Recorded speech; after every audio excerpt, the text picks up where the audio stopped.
আউলিম ওয়ালাউম বিশাতিম, তোমরা ওলিমা করো, অন্তত একটা ছাগল দিয়ে হলেও অলিমা করো। আবার এখন কি কইবেন, অলিমার মধ্যেও লাগিয়ে গেছে আরেকবার ভেজাল।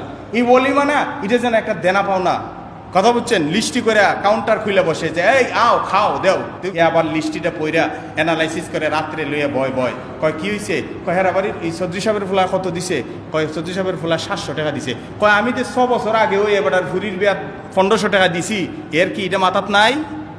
চিন্তা করেন, কি চিন্তা, এটার নাম ওলিমা। ওলিমা হবে লিল্লাহিয়াত, কি হবে লিল্লাহিয়াত।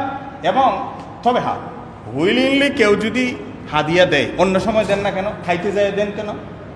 অন্য সময় তো আপনার ছেলেটাকে হাদিয়া দিতে পারতো।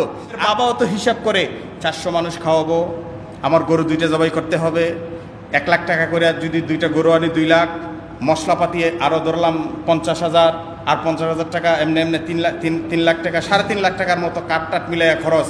আচ্ছা 400 মানুষ যদি খাওয়াই, পার হেড যদি 1000 করেও দেয়, তাও তো 4 লাখ, তাহলে বেলে বাইরে হমান, তাহলে কইরালাই অলিমা।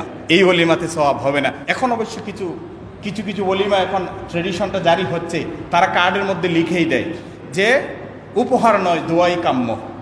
সবগুলাতেই আমাদেরকে এখলাস আনতে হবে, এখলাস আনতে হবে। সব জায়গায় শুধু কমার্শিয়াল চিন্তাধারা, সব জায়গায় শুধুমাত্র কমার্শিয়াল চিন্তাধারা।